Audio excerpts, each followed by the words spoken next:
As a hairstylist who owns multiple multi-million-dollar companies, in this podcast, I'm talking to hairstylists and salon owners who are ready to put in the work to build wealth. We are literally teaching stylists how to get results. We're getting them to get results on how to make more money behind the chair and to create their own empires. It's what you know that you don't know that you need to know in order to get to where you want to go. Because I understand now that in order for me to get to my targets and my big goals and be able to impact 500,000 stylists all over the world and 400 plus salon owners and helping them run an efficient business that they don't feel like they're babysitting anymore, that they feel like they know how to scale it because they have the right information. We get to touch this magic every day of giving people the confidence of hair, but truly it's how do we be more impactful and understanding. My name is Terra Harvell and this is the Terra Harvell Show. All right, you guys, welcome back to episode 2. It's not like really episode 2 of all of the podcasts, but it's episode 2 of the series about how you can become a millionaire hairstylist, right? Is that what we're talking about? We're just a millionaire in general, but yeah, hairstylist genre. Okay, yeah. Perfect. Because I only really like to talk about hairstylists. Right. It's the only people in the world that matter. It's actually easier than you think. Yeah. But it's hard. Yeah. Okay. So I still have Dawson. If you listen to the first part of this episode, you already know the spill there. So if you don't, go listen to that first. Also, if I made you mad or upset you during that other episode, this is my formal apology, but not apology because I hope that we can change your mindset and you can go win. That's really all we want you to do is win. And I do want to say that. Like when we ended the last episode, I was like, don't forget to mention this. You know, like we don't make money off of people changing the structure of their business. And I think that's where, like I was talking to someone the other day because I was explaining to them about Harper Ellis and about what we do. And we don't, like what we actually teach being like the science behind business and how to scale, how to also avoid turnover inside of your business, all those things. Like none of those things actually grow the business because it's my passion, because I do think that this industry is just set up so insanely. And I think that we should change that. I think that's one thing that sets you apart from the masses of the podcasters. You know, I've become keenly aware of if somebody's trying to sell me something through whatever media I'm consuming. And, you know, 80, 90% of the time they are trying to sell something. And rightfully so. I would never take anybody's business away from them or, you know, say that you shouldn't always be trying to make money. You know, it takes money to live. You've talked about that. It takes money to reach your goals. Takes money to make an impact, etc. But the impact of these podcasts isn't necessarily monetary for us. It truly is disruption, changing the industry, changing the mindset, changing your life because you've figured out a way to do that hack, and it is not that hard. Yeah. It takes work and effort, but it's just a few subtle mindset shifts. And, you know, me being an outsider a year ago, you know, I kind of got curious watching you change because I knew of you when we were younger.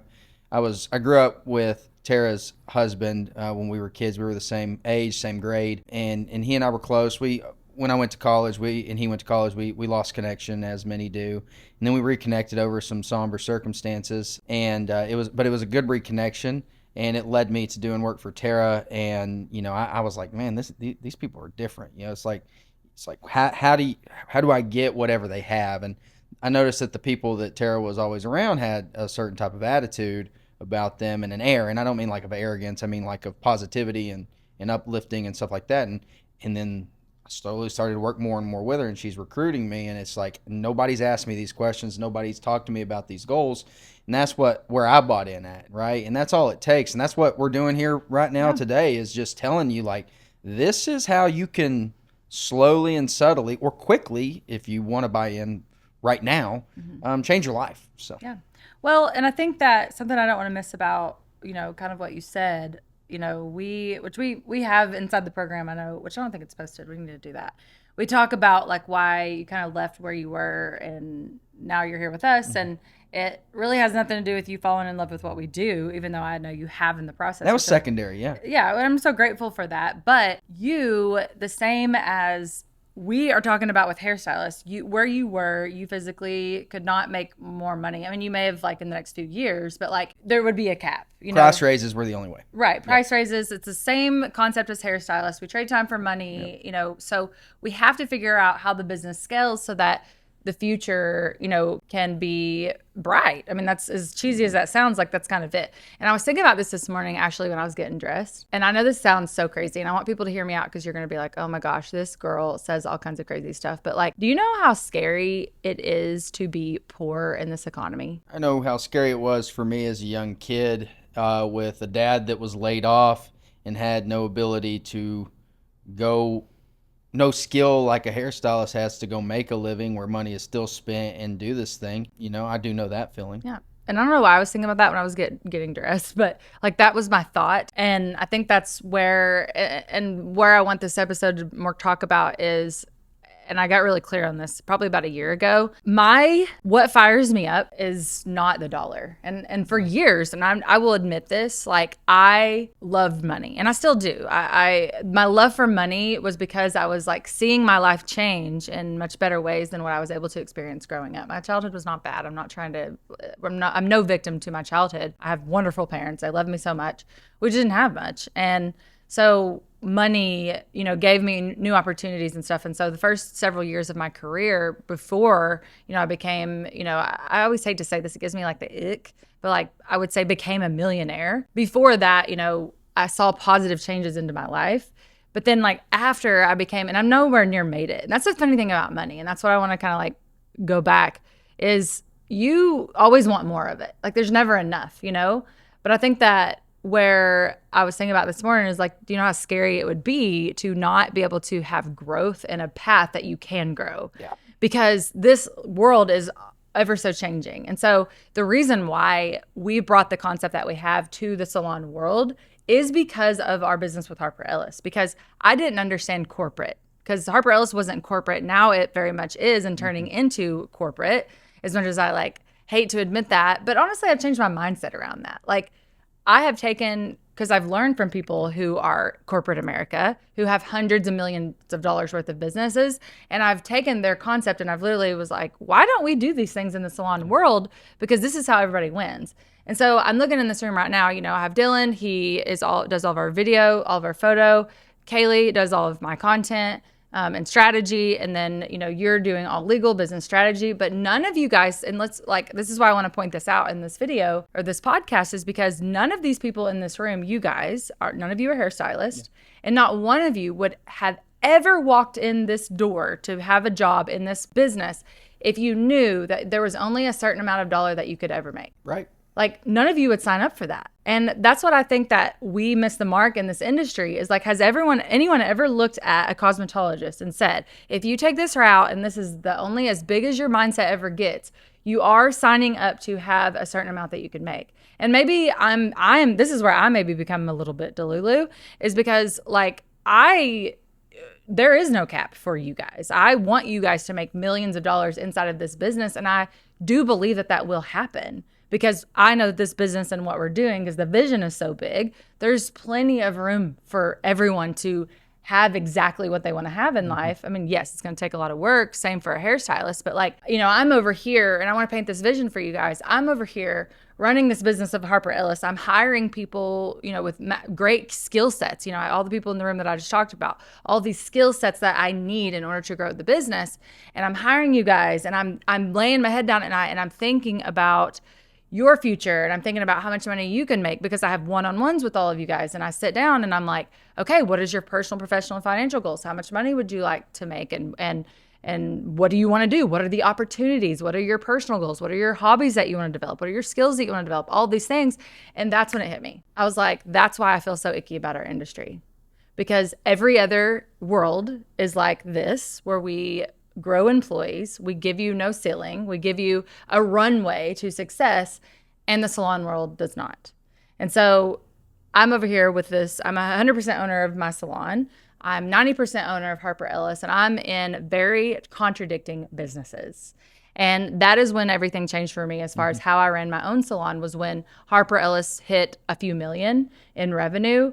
And I was hiring people like Aubrey, our director of marketing. I hired her, and I'm over here having conversations about the future with Aubrey. But my stylist, who worked their ass off every day, there was no conversation surrounding like what's in it for them, other than I need you to go grind and basically be a servant to this business and all of your clientele, but I'm sorry, I have no future for you of like what growth actually looks like.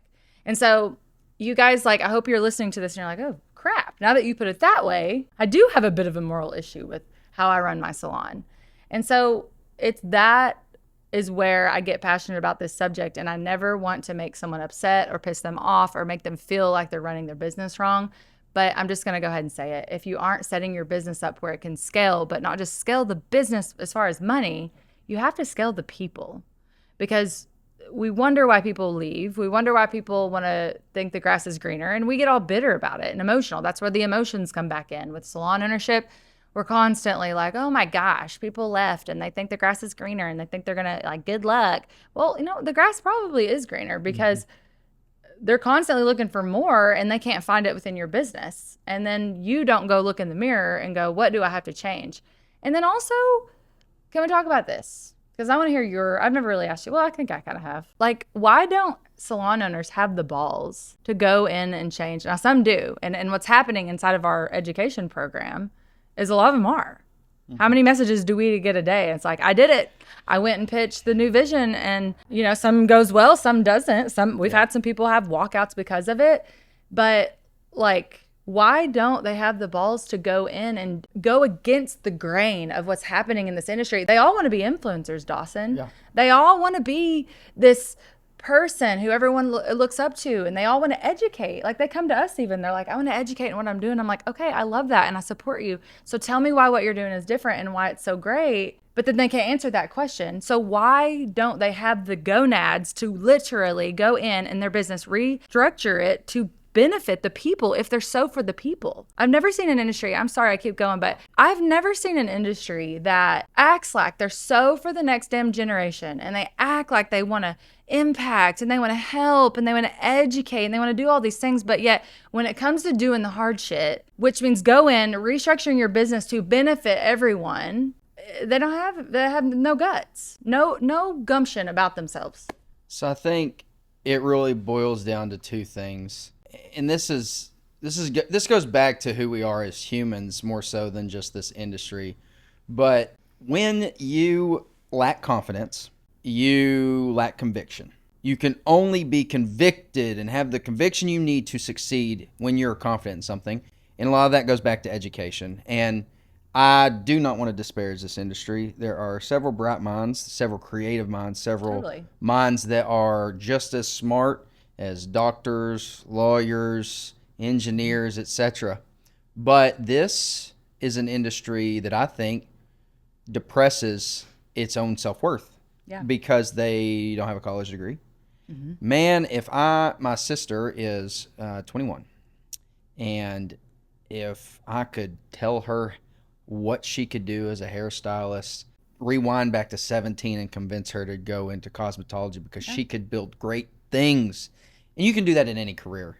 But man, now I know the blueprint of that. I could help her along.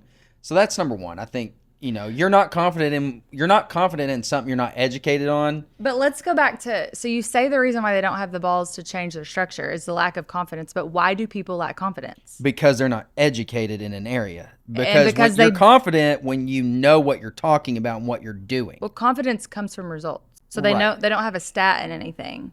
Right. So they just are going off of the emotion. It goes back to that. Mm-hmm. They go off of the emotion of, they think everyone will leave. They think that, people want their freedom. They think that people want to operate like that. But the reason, yes, it's because they lack the confidence. But the reason why they don't have the confidence is because they've never done anything great. Because if you've done something great, you have the confidence because you're like, I know the result. Yeah, you've done it. You can show other people how to do it. You can teach on it. You can educate on it. You can be a mentor to somebody. Yeah. But when you don't have the confidence, that's why you can't answer the question as to why what you're doing is so awesome. Mm. That's why you can't answer the question as to how profitable is your business. That's why you can't answer the question as to what is your long-term plan, because there is no plan, because there is no confidence. And that's why people have a hard time. And that's why I'm saying this so clearly. And I'm sure some of them are going to hate me for this, and that's fine. But I will sleep better at night if someone would just get this concept that, like, if you would just go out and do the hard things, because it takes the hard things to get confident, and it takes the confidence to change the business. And let's be honest, confidence doesn't mean clarity. No. Those are two totally different concepts. confidence is you've been somewhere, you've done something, you know how to do it again, you know how to recreate it, you feel good about what you're doing, you're feeling confident that you can achieve something. Clarity means you know where you're going or what you're doing. How many days do we lack clarity in something and we have to strategize and talk for hours until we do? Yeah. You don't have to know the outcome, but if you've obtained results, like you just said, in the past, that breeds confidence to obtain future results, some of which may be uncertain. But I think that this pairs well with what I was going to say for number 2, which is leadership is hard. Yeah. And, you say a lot, and you're probably the first person that told me this. Leaders are not necessarily born, they're created. There will be people disagree with that statement. I do think that that is a leadership. When people say leader, you're born a leader. Well, all they're really saying is some people are born with the willingness to do the things they need to learn to lead. Yeah. And, it boils down to, are you willing to learn to lead? Because if you're not, then you're not going to create anything. It takes a leader to create something, and leadership is not easy. And I think, when you talk about, you're very transparent about how you were not a good leader at one point in time in your career, as far as like, and you weren't necessarily a bad one, you just weren't pressing all the right buttons. Well, I thought I was a good leader, but I was not. Compared to today. Yeah. And it took a lot of self-work on those things. And I think that's my biggest shortcoming at this point in time is I know how to be on a team. I know how to play a role. I know how to fit into whatever role that somebody is asking me to fit into. But man, if I had direct reports to me, if I was responsible for the livelihood of multiple people, I'd be shell-shocked sitting here today, because I know that is my next step as a professional and somebody trying to build something with you, is to grow my leadership skills. And then that will make me confident in creating everything that you need me to help you go create. And I think that's where, okay, so we're sitting here, we've got a team that we're responsible for. We're really not sure if we can do the thing because we've never done it ourselves. We've never built the stat, as you would say. And now we struggle because of that confidence to be confident in working on ourselves as leaders. So it's like a double whammy. It's like you're not going to succeed at that point. So you first got to go build the stat, get the confidence, and you know what you're doing and you know how to teach it. Now we need to work on our leadership skills so we can sell it. And I don't mean sell it as in like sell something to make money. We're going door to door. I mean like convince somebody to follow you through whatever rock wall you're going to run through, because it's not enough to just be confident and be like, oh yeah, I'm doing this. You want to come join? Like, no, screw that. If you were not on fire for what you wanted, because honestly, sometimes I'm like, are you kidding me? What are you saying? Like, are you kidding me? You think that we can do that? And then I go home and I'll be like, does she really think we can do this? And I start thinking, yeah, we can do it. Tara's going to go there. But you also have the confidence that we can do the big vision that we talk about and where we're headed and hit all of our targets, because I have the confidence. Absolutely. And, I think like going back to this whole, like my mentor, Natalie Dawson, this is what she says. She says, leadership is simple. You should be making success easy for everyone around you. Now, that doesn't mean that you don't have to become a great coach. And, sometimes you have hard conversations, but like, I think that's where people get it twisted. So like when you own a salon and you say that you're a great leader because you're the owner, but yet you're not going to, it's hard for me to go to Creighton. Like sometimes, and it used to, now it's like, we're on a very transparent level. But like Creighton was a unicorn in this industry. Like, because he hit stats in his industry. And the thing is like Creighton never worked for anyone else but me inside of this industry. And so when he was doing all the things that he started doing, he didn't know that they weren't normal, right? Because there's no other, had no other example other than the other people in our salon. He knew that he was winning according to everyone else in our environment, but like he came out of the gate, you guys, like making tons of money. And there were several reasons for that. And we will get into that. And I'm going to bring Creighton in on this series so we can get into like, why did this happen so fast for you? But the thing is like when Creighton started doing that, that is where my moral like fire started to kind of like ignite inside of me, because I was like, I have to create a path for this man, because it's very morally fucked up of me to count on Creighton to be a badass at his capacity that he is at today forever in order for me to be successful, and not figure out ways that Creighton can make more money that's not trading time for the dollar, and he can grow and make more and more and more. And now that we're on this, I've been on a 7-year journey with Creighton. Creighton has his financial goals are massive. He wants to make millions of dollars. And Creighton, does he have the skill set today to do that? Do I have the skill set today to help him do that? No. But that's the beauty and kind of what we're doing. We're growing together in order for him to have that goal. But I looked at his assistant the other day and her performance review, and I said, Abby, something that you should really understand is there's a day here soon, because of how fast Creighton's grown, that he won't be behind the chair. Mm-hmm. And I want you guys to listen to what I just said. Y'all, I'm the salon owner.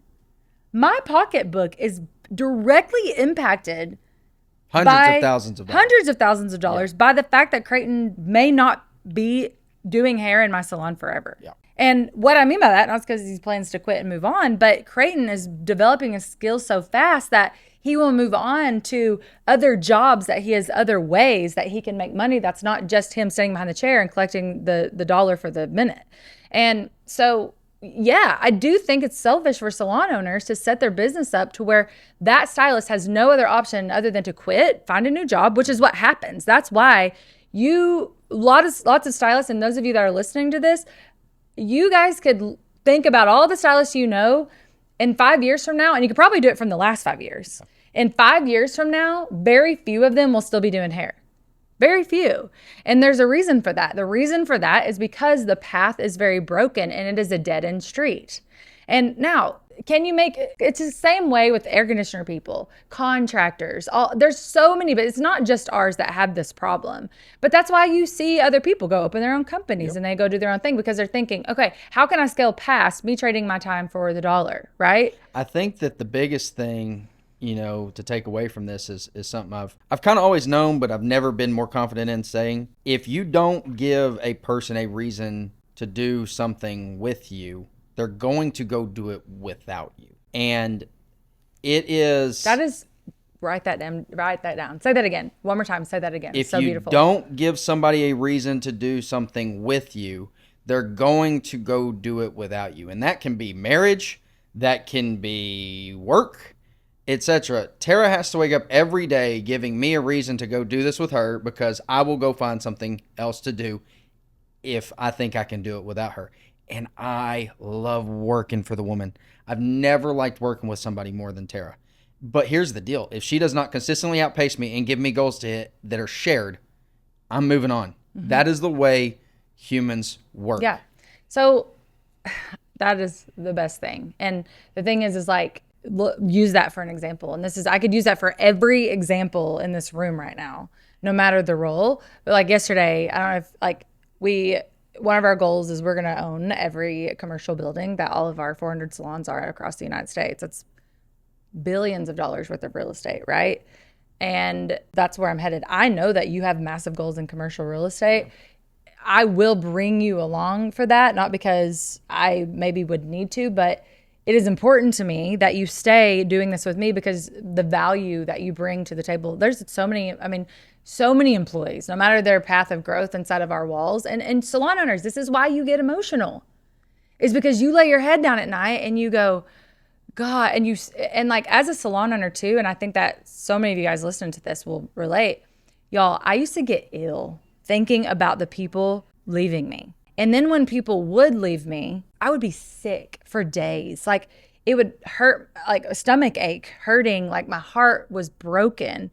And whether or not I liked that person now or did even back then, it didn't matter. They were still a part of my business that added value because they brought revenue. Now, inside of Harper Ellis, it's the same way with skill set. I don't hire people for funsies. I hire them because I need a skill set to fill a hole so that we can continue to move forward.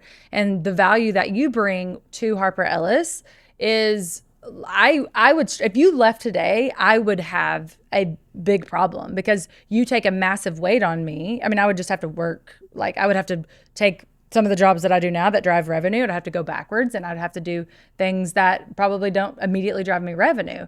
And so, or I'd have to go find an attorney. Like, it would be, you add so much value. And so that's where I think leaders get really messed up, because you guys are out here owning salons and you think that you have made it because you own the popsicle stand. But no, you're going to, like, the people that are inside of your walls, it's a matter of time that they walk out because they don't have any future there. And I know that I don't need to share my commercial real estate venture with you. I absolutely don't need to. But yesterday when we got off the phone with one of our mentors that is doing the thing that we want to do, I literally looked at you and I said, hey, this would be a really cool thing if we had where employees, because real estate's a much larger return than a 401k. Play, in my opinion. Yeah, a 401k. I would love someday that instead of our employees, me doing them a disservice by saying, yeah, raw, go drop your money in a 401k so it can set you up to go broke by the time you're dead. How about this? You guys can put your money into our commercial real estate empire, and then you guys can cash out. And you own a piece of this. Yes, you own a piece of this, and like you can become ownership.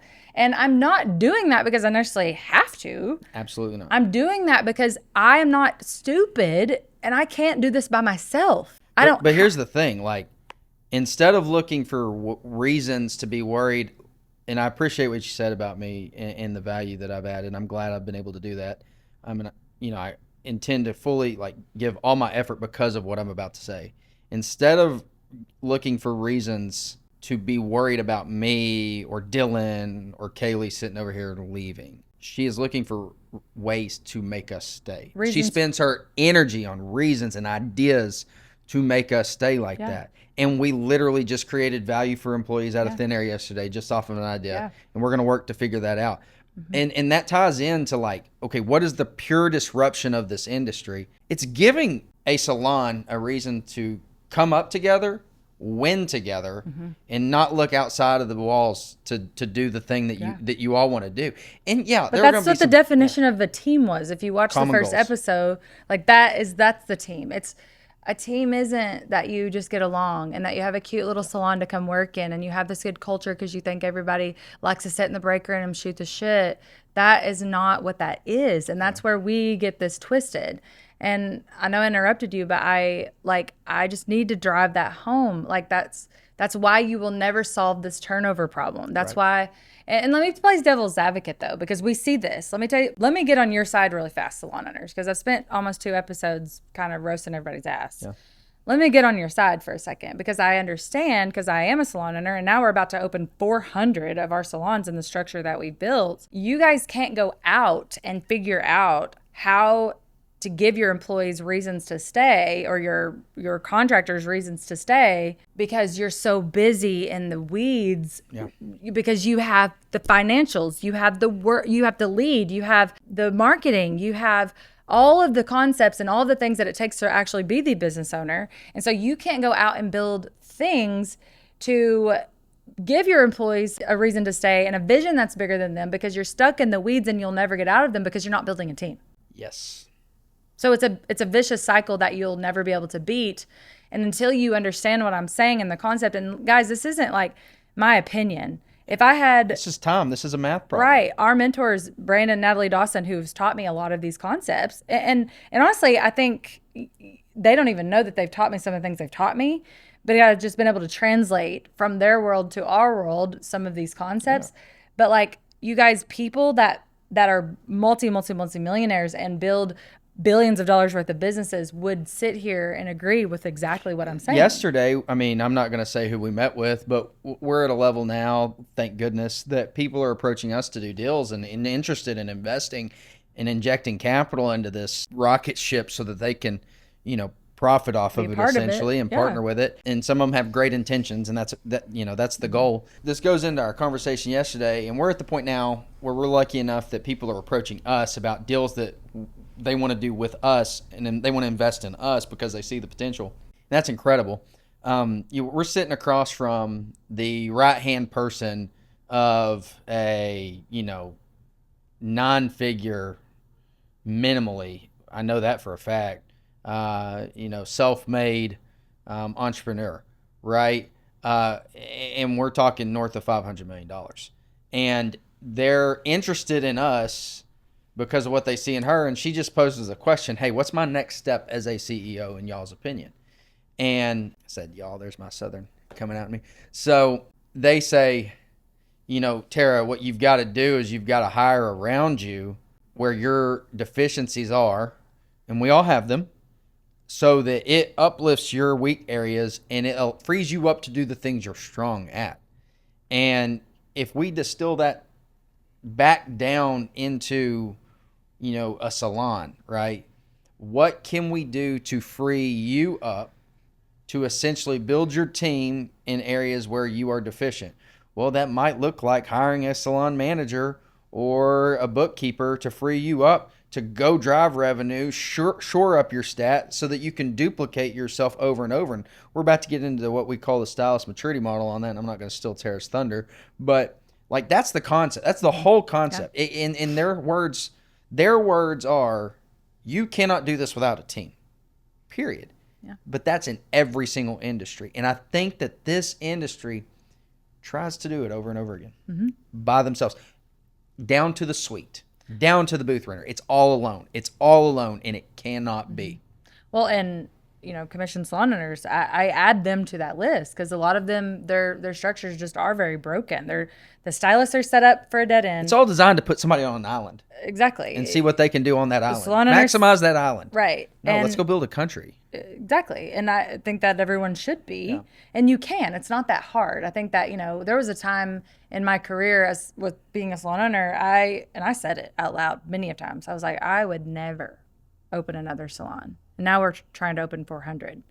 And I hope that, like, people that knew me back then, people that know me now, obviously can see, like, something has changed. number one, Yeah, you said openly that you hated salon ownership. I hated salon ownership because I hated the management, and it was like a constant babysit. And then I depended on people to show up to work to make money. And then it's like, if they don't, they quit, they take half their clients with them. You know, it's like it is a very vicious cycle. And so I grew to hate the salon industry, fell in love with just the high ticket service side of stylists because that's where I was winning and that's how I'd mastered, and I didn't have to depend on anybody else but me to make my living. But then I figured out how broken that was because, you know, if you've listened to the last two, this episode and the one before, you understand now that also, there is also a dead end no matter where you sort of get to. And so I do want to talk a little bit about, like, okay, we've talked about all this. We've kind of probably put some of these listeners in the dirt, and that's not our intention, but like, now, if you're feeling like that, there is an opportunity for you to not feel like that. Yes, and and let me hit on that for 1 second. Like, when my mentors, and you've seen this happen firsthand, when my mentors chew me up, spit me out, make me feel like I'm also in the dirt, like, the reason why I've gotten so far is because, yes, it's immediate. Now, does it make me feel that great? No. Do I, like, maybe lay awake at night thinking about it? And do I sometimes want to be like, hey, fuck you? But, you know, also I take it as an opportunity to get better and understand I don't know everything. And if you knew everything, you guys that are listening to this, guys, if you knew everything and you were good at what you do, you'd have done it. You'd be doing it. You'd be making millions. Yep. You would be impacting people.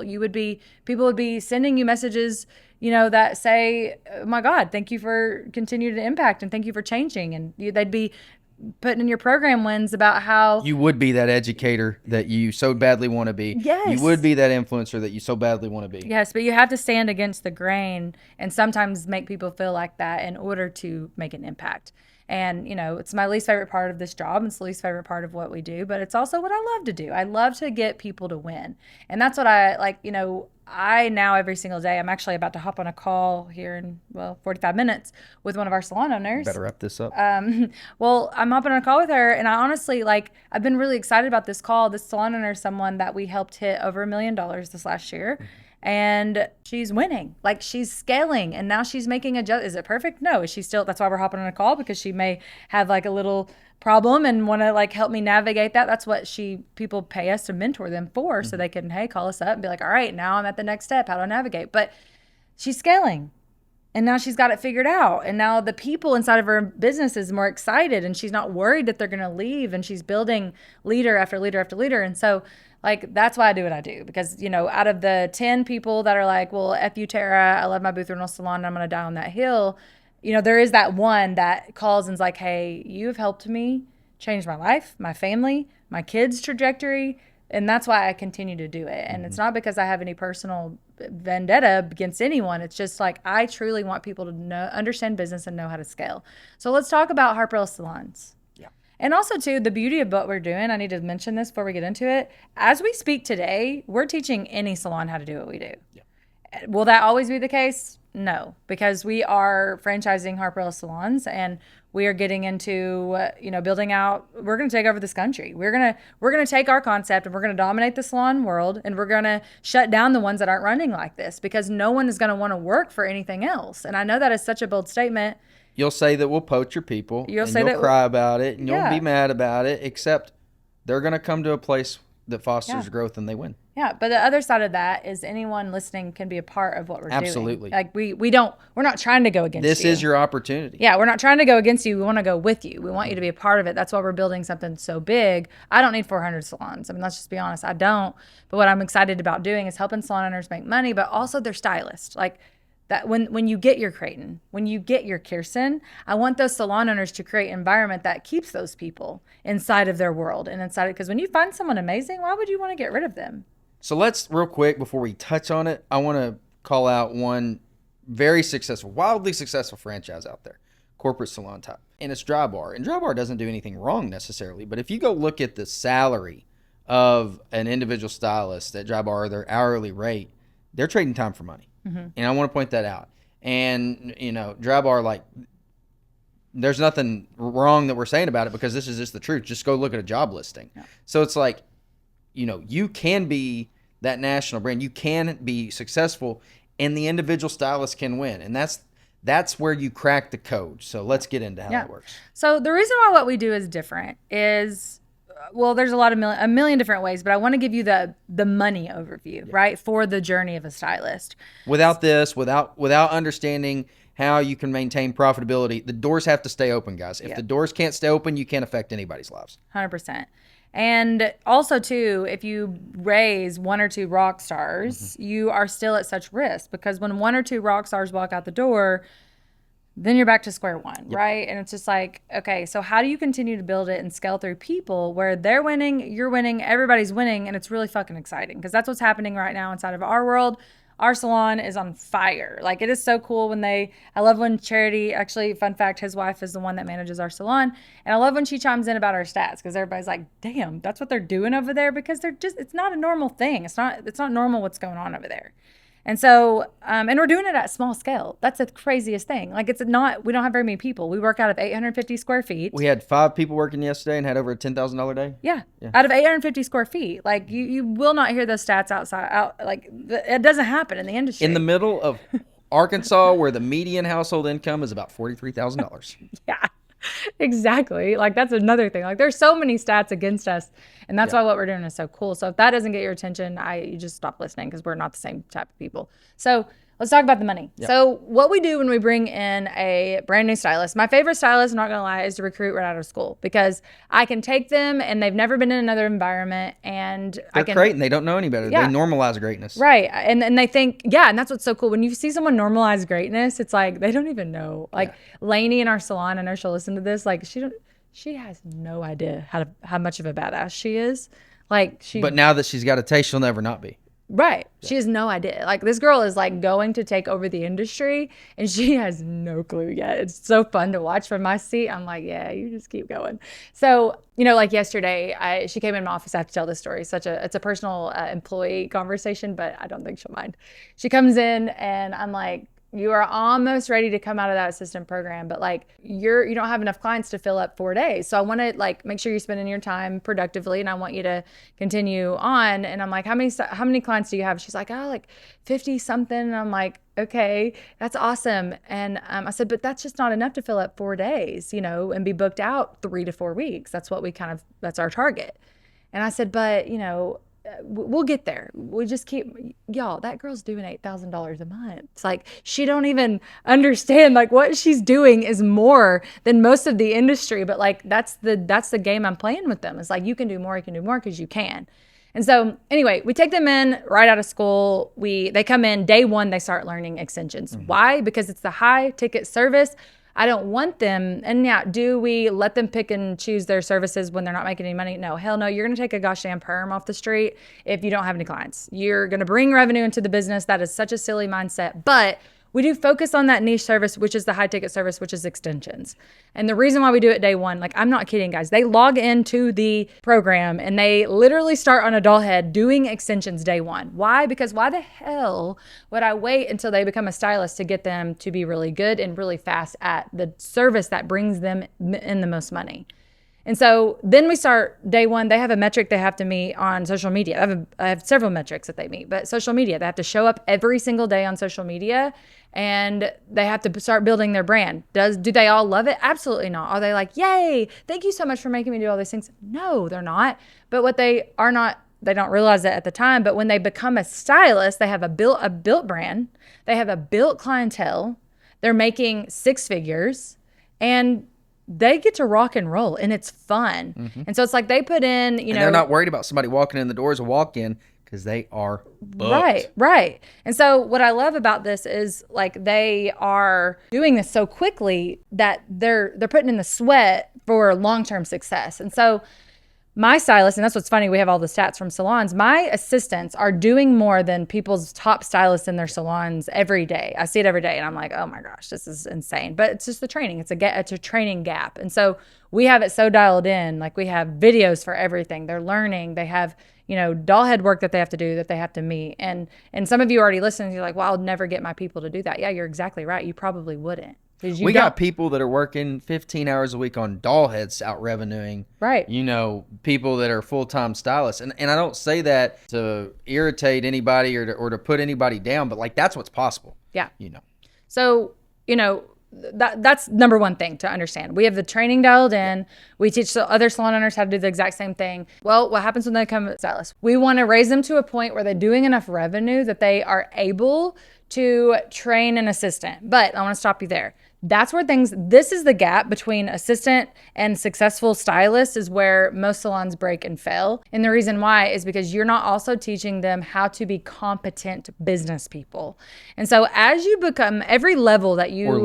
Or leaders, exactly. And so as you become every level inside of our salon, you have a list of competencies that you have to meet. And a lot of that is leadership skills. And so we're teaching you how to be very self-aware. Like some of you salon owners listening to this, if you're like, oh my God, if I could just get my team to be self-aware, it would be a game changer. Yeah, you're right. It totally would be. And so we help them understand what it's like to be a me leader, to lead themselves. And then what it's like to be a we leader, to go lead other people. And oftentimes that takes longer than hitting metrics. Right. Being competent they can blow their metrics out of the water before they can ever hit those things quickly, because that's my journey. I've spent 10 years learning how to be a great leader. Like it's not an overnight thing. It takes time and, you know, self-work and all those things. And so we're doing that early on. Like number one competency, I know the number one by memory, there's a lot of competencies, so it's hard to remember them all. But the number one competency as an assistant is being aware of your response during constructive criticism. And some of you guys are like, holy hell, my best stylist isn't even great. When I tell them to do something, they're like rolling their eyes and shit. Yeah, that's why your salon sucks and it doesn't make any money. It's that. You don't relate. You're not smart enough and know enough about business. You've not been there enough to understand that their self-awareness relates to your revenue. And so we're teaching these things along the way so that they become who we need them to be when they start making a lot of money off the salon. And what I say is a lot of money off the salon is this. So then when they're ready to be a leader, now here's the thing. I get them ready because I'm not going to put one of my new people in the hands of somebody that's not ready to be a leader, or they'll destroy them. They'll both destroy each other. Right. It's a horrible cycle that happens every day inside salons. And so what happens, this is not a money grab. No. Do not, if you make this a money grab, you will fail. Totally. You have to coach them. You can't run this business, by the way. This is where I think a lot of people, even in our program, you know, they try to launch it too soon before they're ready. Because you have to be a really great leader to run this process. And that's why, like, when we're partnering with our 400 salon owners and we're creating all of these salons, I'm getting them ready and coaching them myself because they have to be great leaders before they can run this business. So then when they do that inside the business, they become at a certain level, they start training our assistants. They start running the assistant program. And what happens is I actually have a stylist right now. She's working on 2 different people that she's trained When they get out here in a few months, she will then make 5% of their revenue of every dollar that they bring in. And so what's happening with this master stylist that's been here, it's Kirsten, by the way, and Creighton's doing the same thing. She's been here, you know, with me for several years, and she's absolutely killing it. But what's about to happen to Kirsten is she's growing her skill level in multiple different ways right now. And that's why she's staying here, because Kirsten could go out and open a great salon. It would be successful. Kirsten's already a great leader. Kirsten is dominating this industry. But what the difference is she is now here in a few months, she's about to start making a percentage of this revenue off of these other people that she doesn't have to work for. On top of what she's making behind. On top of what she's making behind the chair. And so when she's at home hanging out with her Frenchies, she's going to be making money. And when she has children, she's got a new man. When those people are in the salon and they're facing a problem and they need help still, she's still going to mentor them. Right. And, you know, when she's at home, you know, living her life, she's still going to be able to make money. And but let's talk about that. She don't have the mindset to go home because we are building her. And so when she's over in Harper Ellis building yet another salary job, because now she's to the point where she has a salary job elsewhere on top of making money off of these assistants, on top of making her money. I mean, she's got 3 different ways that she's making income right now. Would you like 3 different ways that you make income? Would you? Who the hell wouldn't? Every business needs multiple revenue streams, and that's what Kirsten's doing. She's running herself like a business. Exactly. And so she's doing that within my walls. And, you know, but here's the thing. What we do is we grow these stylists and they become those mentors, but then they get to a level where we call them executive stylists. Then they get to participate in profit share off of the salon. So there you go. There's another way of making money. But then... And for those of them that want to open a salon, they go open a salon and you help them do it because you've been there, done that, and they haven't. And then you're partners together. Exactly. And then, but there's your team. Through all of these ways, the owner makes more money and also that person makes more money. Mm-hmm. It takes a lot to set this up. I'm also not going to like sit here and be like, oh, this is so simple, because it's not. No, if it sounds like a spider web, it is. It's just a really strong one. Right. And so this is why what we're doing is different. And this is why, you know, keeping good people. We've said we're building a salon family tree, right? Yeah. Isn't that it? Yeah. A salon family tree or whatever. You know, I'm trying to think of a great name because honestly, that's a horrible name. We don't run commission salons and we don't run booth rental salons. We're not. I need a name so we can like differentiate. How you're paid, the way you're paid wages has nothing to do with this model. Yeah. 0 to do with it. In fact, because every freaking state's got a different way of doing things, the way people get paid in each different state's going to be different. We're actively complying, or we're actively learning how to take this model and transition it to California, and we're working with premier labor lawyers in California because, again, this is a learning moment for me. I didn't have the skill set to go read that. It's like worse than the tax code. Now, really? Do I know where my shortcomings are in there? Do I know what issues this model faces in California? Absolutely. Yep. And we're going to beat California law because we're going to set up the perfect model where this can work. And guess what? It may not be a commission structure. Yeah. It may not be a booth rent. It's definitely not a booth rent structure. No. But my point is, like, it is an industry. We've got to get away from commission versus booth rent. Yeah, we have to evolve. This is a new way of doing business. Yeah, we absolutely have to evolve in order to grow empires. And, you know, that's why I'm just so excited for people. That's what our salon owners inside of our program right now are actively learning this. Now, I want to be transparent about that. There are very few that's actually taken the cherry. Like I just want to say that. Like, there's not every single salon owner inside of our program are like, yes, I want to convert to this, because they're scared. It goes back to like, and I'm sorry you guys in my program love you so much, but like some of you guys are still very, very scared of this. And also, many of you are still in the season where you're working on yourself behind the chair. Exactly. And that is perfect. Exactly. Because you can't implement this if you've not learned how to make money yourself behind the chair. And so, you know, they're all in different seasons, but like, this is hard. It's not something that, it does take time. You know, we've worked with a salon owner. How old's your salon now? 9 years? 7. 7 years? Yeah. So, you know, and I wouldn't say we've been working on this for 7 years, but like. You're in like your 3rd iteration of what the salon is. Exactly. Yeah. And so, you know, it does take a while. This isn't an overnight change. You don't just walk into the salon and convert it and everyone's like. Don't do that. That's how everybody walks out. Please don't do that, people actually. And people that will fit and you can lead and that are willing to learn. Exactly. And you salon owners too, like, you know, I always been asked, and we can end this episode with this, like, you know, I always was asked by outside people, like, do you want to open multiple locations? Hell no. Like, the answer several years ago was like, absolutely not.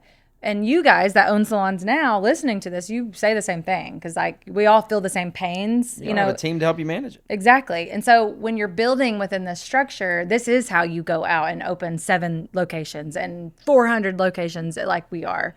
And so because you get to go out and you can partner with your people that you've been able to raise up. But like this isn't the average Joe that can be the creator and the owner of this salon. Like you guys, the amount of self-work, like I've had to look in the mirror and go, you piece of shit, you better get better at leadership. You better understand, walk a mile in every single person's shoes. It matters how people feel. It matters, like I've had to do some work. Like I was reckless several years ago. I led people with just biases. I led people with I was very opinionated on the way that I thought that they should think and feel and work.